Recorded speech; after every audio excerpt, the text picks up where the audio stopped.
Hi guys, happy Monday, January 25th. The first thing we're going to jump into today is our spelling lesson. You do have a spelling test on Friday. I posted the list. I also emailed it to your parents. If you check our landing page, there is a link for practice and we'll go over it in a minute. This week, our spelling words are going to be soft G sounds. I'm going to explain what that means, okay? There are two consonants in our alphabet that we would describe that they could be either soft or hard. We've been talking about vowels, okay, which can be long or short, but these consonants can be soft or hard, and it's C and G. This week we're going to focus on the soft G, okay? Okay. Again, consonants can be hard and soft, okay? They're not long and short like vowels. So the soft G sounds are more like the letter J. They're going to make that J sound, okay? So like for the word gent, or gin, or gym, or bridge. See how they make that J sound that sounds more like a J? Where then, like, on the other hand, we'll have hard Gs, which sound more like Gs. Game, got, gut. So it's the difference between J and G. Okay, girl, okay? All right. So when the letter G comes before the vowel, the G usually makes that J sound, okay, in the word like giant. See how it's before the vowel I and A? So it makes that J instead of the G, okay?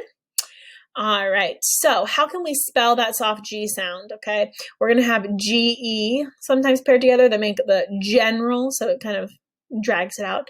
The G-I can get paired together, so fugitive, or the G-Y, okay? Those are the three that we're going to focus on. You're going to notice that the G's are going to be paired with E's, I's, and Y's this week. So gymnasium.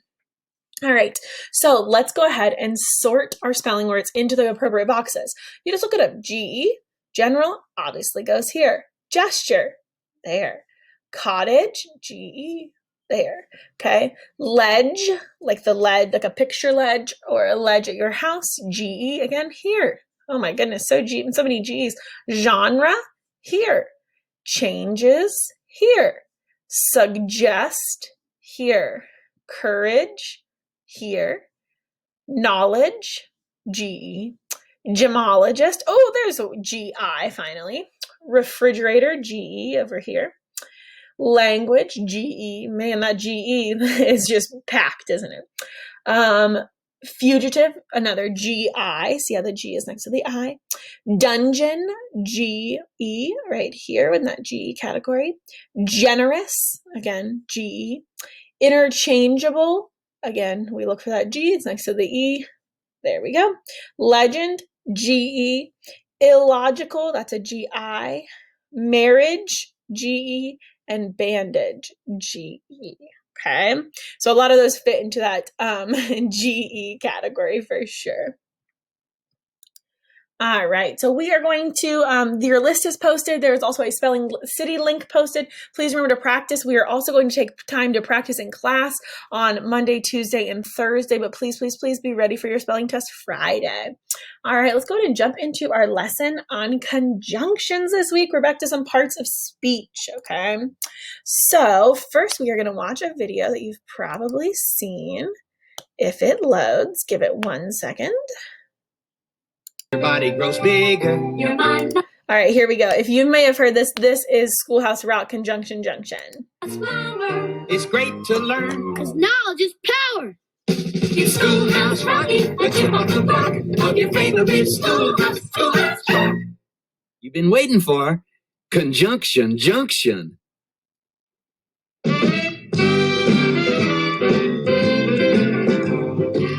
Conjunction junction, what's your function? Hooking up words and phrases and clauses. Conjunction junction, how's that function? I got 3 favorite cards that get most of my job done.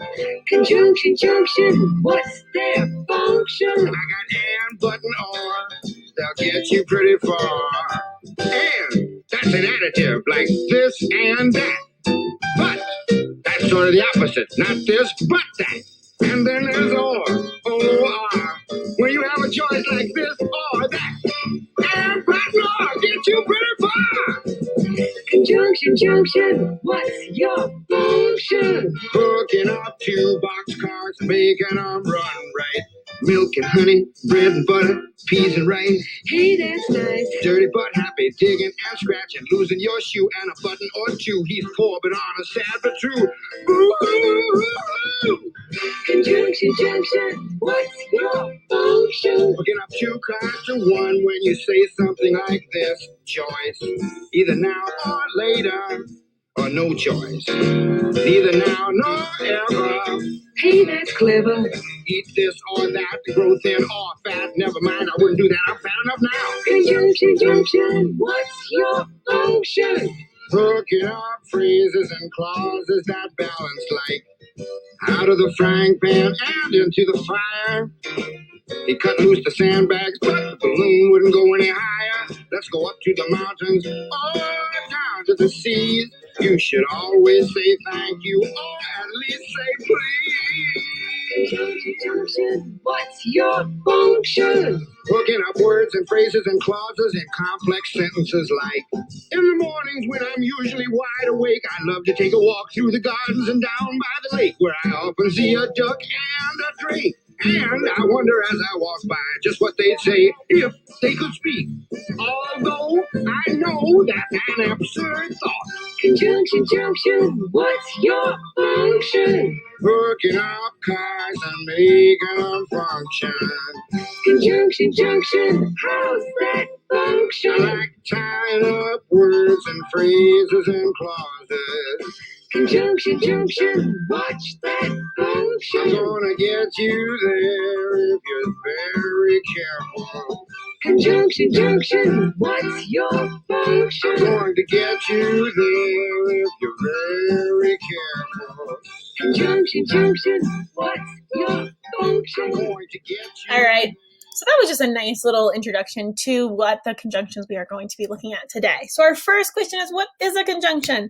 These are words that connect other words or groups of words or phrases in a sentence, okay? And they take our sentences from simple to complex, okay? So what they're going to do is they can connect to subjects, they can connect to predicates, or they can connect to sentences, okay? And here's just some examples of how we could use and as a conjunction. Gulls and puffins are seabirds. That's connecting to subjects. They swim and dive well, okay? Gulls soar and puffins swim gracefully, okay? So we can connect different subjects, predicates, or sentences, all right? They can also connect other words in sentences. So we could say, Sam walked quite quickly but quietly. So that's adding extra adverbs, okay? He looked on the cliff and near the shore. That is going to connect some prepositional phrases, okay? He did not see any puffins or gulls. Again, okay, that's going to really just connect two different subjects, okay?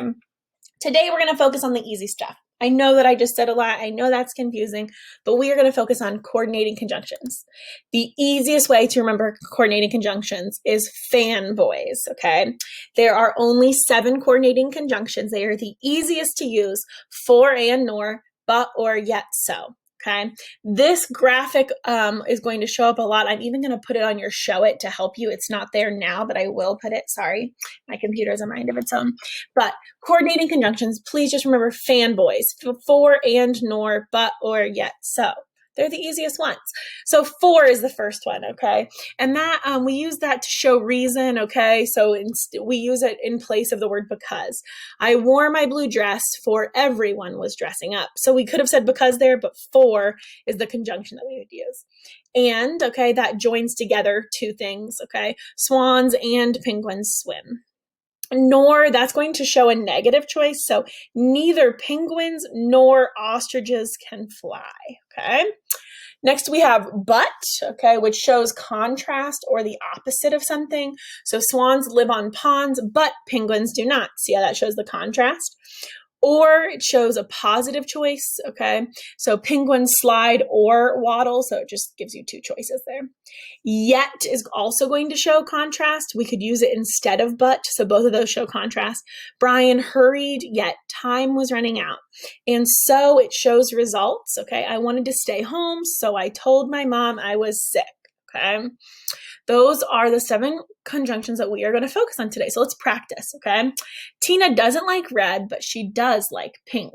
What could our conjunction be here? Let's just look here. Oh, look, but a big clue is going to be that comma, okay? The comma will almost always go right before that conjunction. So that should be your first clue. Our conjunction is but here. I got an A+ on my homework, and I even finished fish in a tree. Again, oh, look, I see my comma. And yep, that's one of them. That's my conjunction, okay? Again, notice that comma. Would you like to go to the movies? Blank, go to get air. Let's add a conjunction. For, go to get air. No, and go to get air. That could work, okay? Oh, excuse me. Nor, go to, no. But, or, yeah, or could work. Or, go to get air. Yep. So I think and or could both work. I'm going to use or, okay? I was rushing to my appointment, blank. I still didn't make it on time. So which one would show contrast a little bit? But or yet could work, okay? All right, let's go ahead and jump into our Buzz account and do our show it. I'll actually help you guys out a little bit with it. All right, so I opened my coordinating conjunction show it. It should be in the Monday folder of week 4. So what is a conjunction? It's a person, place, thing, or idea. No, that's a noun. A word that connects. Oh, I remember Mrs. Nugent saying connects, and I can think about that conjunction junction, and that's what the trains were doing. They were all connecting. Is it a word used to describe an action or state of being? No, that's a verb, okay? A word that is used right before a noun to show location, time, or place. That's going to be a preposition. So I know that connects. Think conjunction. That has C-O-N, connects, okay? Which acronym can we use to remember our most used coordinating conjunctions? Fanboys, okay? Which coordinating conjunction joins 2 things together? So if I said I like cake and I like ice cream, that would join them together. Which coordinating conjunction shows a choice? So if I had a choice between going to get air or going to the movies, or is going to show a choice, okay? All right, let's find that coordinating conjunction in this following sentence. I have a pencil, but I forgot my markers. Didn't I say that comma was a hint? So what comes right after the comma? All right, I'm not going to mark that answer, but you guys got it. All right, let's do it again here. We have to find the conjunction. Lisa went over to Jordan's house, and then they played outside. Oop, oop, oop. I see a comma. So what comes right after? Just type that word, all lowercase, no punctuation. Don't forget to also, let me show you where your spelling stuff is, and then I will let you go. So I'm just in first period ELA. I know my second and sixth period kiddos are also watching this, okay? But in the Monday folder on week 4, that'll all be accessible to you guys. Here's that spelling lesson. Here's our conjunction lesson. I will also add our spelling list, okay, and other things to this. But then here's a practice. If you need that list, it's also right here. It should be in my, or on our playlist, okay? So if you click there, it should be, ooh, no, you know what? We can just open, if I click on week 4, sorry, I'll definitely post it in our folder too. There's our spelling list and there's our spelling city practice, okay? If you guys have any questions, don't feel free to email me or come to my office hours.